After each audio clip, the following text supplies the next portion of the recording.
open nyo lang yung Google search ng cellphone ninyo. Dito sa may search, click nyo lang yan. Dito, i-type nyo lang or i-search nyo lang yung new biz reg. Yan yung i-search ninyo. Then, makikita nyo na agad yung mismong website ni BIR. Click nyo lang yan. Then, ayan, ma-redirect tayo sa mismong website ni BIR. Then, makikita nyo dito yung step 1 hanggang step 5. So, ito yung process na gagawin ninyo pag magpa-register kayo ng inyong business online.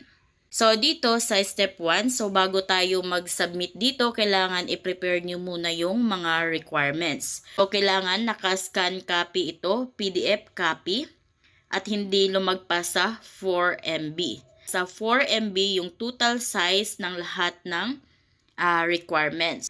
So, para sa mga hindi pa marunong mag-PDF, so guys, may tutorial ako niyan. I-search nyo lang sa YouTube, PDF Jubes Vlog. Lalabas na dyan yung tutorial ko kung paano kayo makapag-PDF file. Dito, mamili kayo kung saan nga ba kayo belong. So, dahil ang tutorial na ito is nakafocus mga online sellers. So, dito kayo belong sa A. So, click nyo yan. Ayan. Then, lalabas na dito yung mga requirements na applicable sa inyo. Then, dito din belong yung mga professionals like mga doktor. Then, yung mga self-employed, mga freelance is dito. So, ngayon, pinakaunang requirements is the BIR form number 1901. Click natin tong download here para ma-download yan sa ating cellphone para may kopya na tayo. Then, ma-redirect tayo dito sa form. Ito, naka-PDF yan. Ito na yung form. BIR form number 1901. Click natin tong PDF. Pag click nyo yan, lalabas dyan yung download. So, sa akin nakalagay is download again. Then, na-download ko na yan. Click nyo yung download. Then, mamili kayo dito kung paano nyo ma-open yung form. So, pwedeng PDF, pwede ding as docs. Dito, piliin ko lang yung docs. Click natin yung docs. Ayan, na-download na natin yung form. Ayan, so ito yung form na isa sa mga requirements na i-submit natin. So, i-fill out nyo ito guys. Para sa mga di kabisado itong form na ito kung paano mag-fill out ng tama. So, gawan ko ito ng tutorial guys. I-search nyo lang sa YouTube. Back tayo dun sa website ni BIR.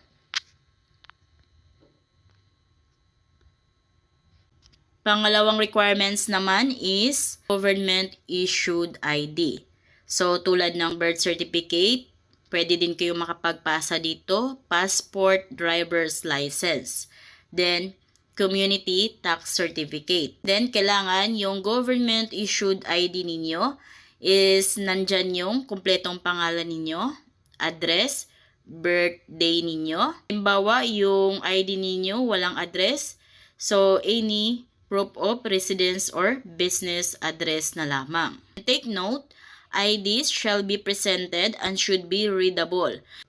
Kailangan untampered at nababasa pa ito at hindi malabo. So, dapat maganda or okay pa yung ID ninyo.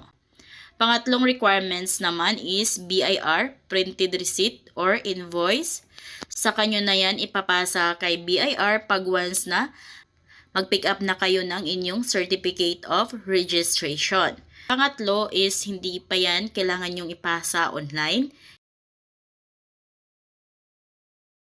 Doon na lang kayo bumili niyan sa mismong BIR dahil meron sila niyan sa new business registrant counter. Next naman is additional documents if applicable yan sa inyo. So, dito kung kailangan nyo ng representative, so kailangan may special power of attorney pa. Then, kailangan ng any government issued ID of the authorized representative. So, dito sa mga online seller, ang applicable sa inyo is DTI certificate. So, kailangan na-register nyo na yung business name or business shop ninyo. Kailangan na-register nyo na ito sa DTI. So, para sa mga online seller, applicable to sa inyo ang DTI certificate. Kung kaya bago kayo mag-submit dito, dapat nakapagpa-register na kayo ng business name ninyo sa DTI. So, kung paano naman kayo makapagpa-register sa DTI, so i-search nyo lang sa YouTube, DTI Jubes Vlog. Lalabas na dyan guys yung tutorial ko kung paano kayo makapagpa-register ng business name ninyo sa DTI.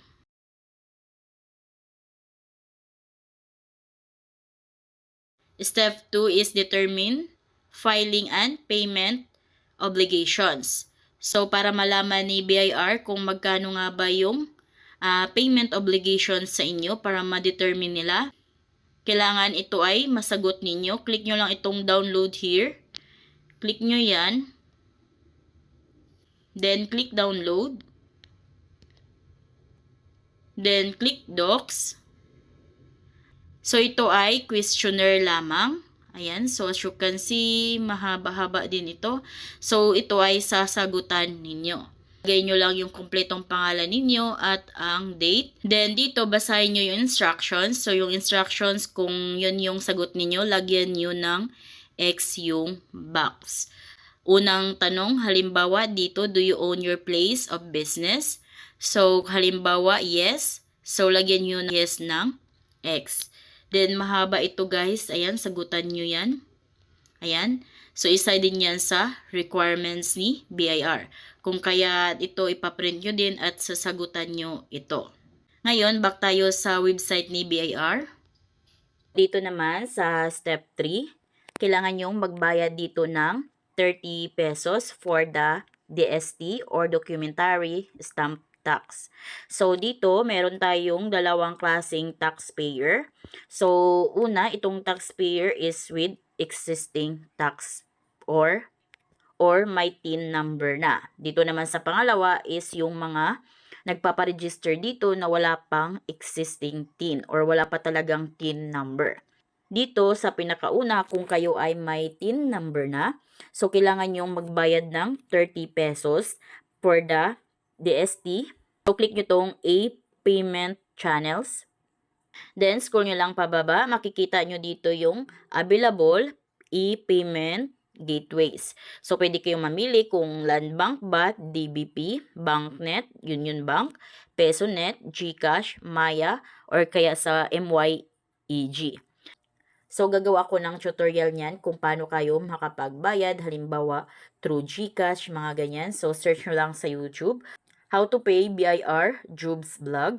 Then, lalabas na dyan yung tutorial ko. Back tayo. Ayan. Next naman is for taxpayer na wala pang existing TIN. So, ito yung mga wala pang TIN number. So, kailangan yung maghintay ng email instruction kung kailan kayo magbabayad ng DST sa mismong the new business registrant counter at the revenue district office or RDO upon pick up of your certificate of registration. Again, kung kayo ay may TIN number na, so kailangan yung magbayad through online.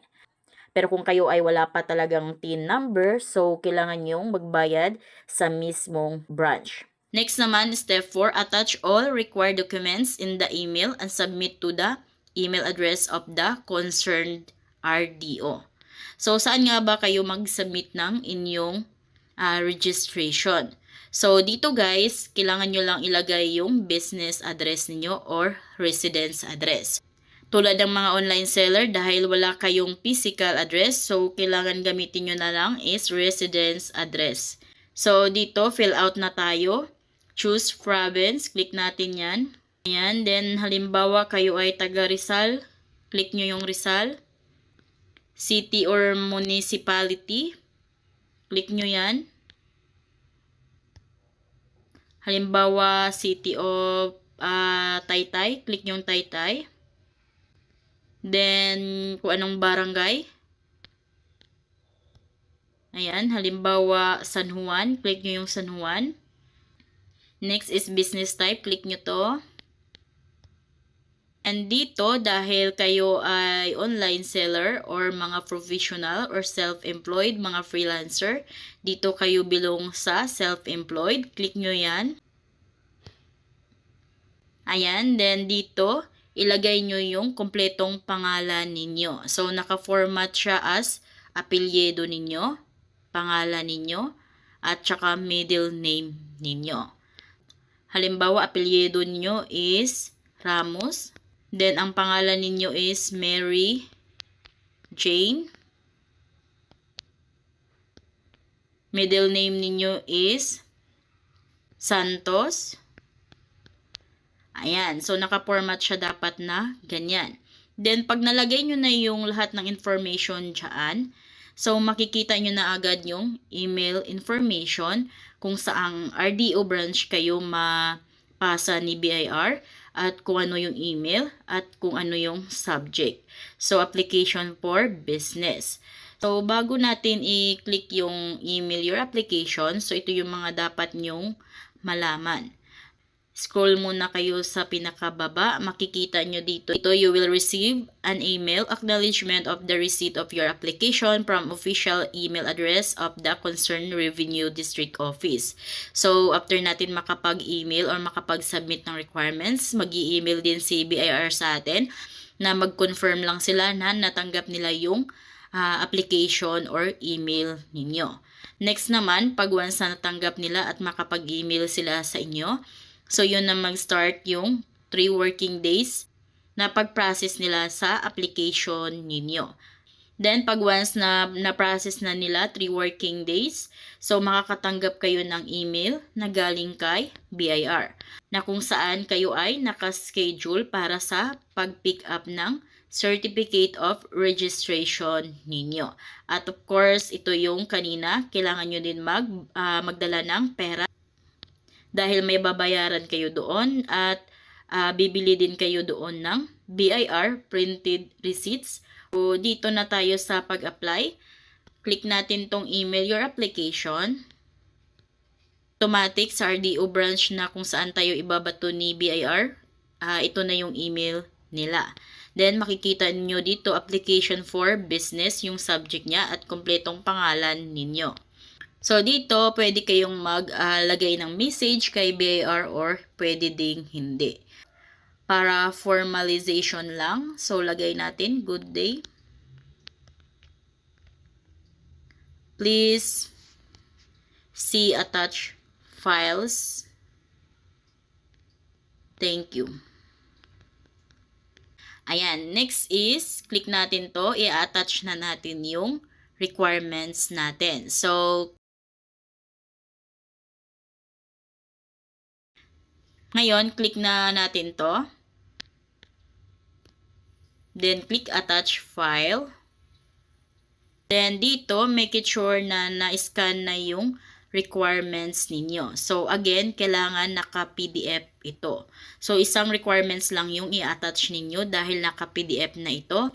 So, sa mga hindi pa nakakaalam kung paano mag-PDF, so again, i-search nyo sa YouTube, PDF, Jubes Vlog, lalabas na dyan yung tutorial ko.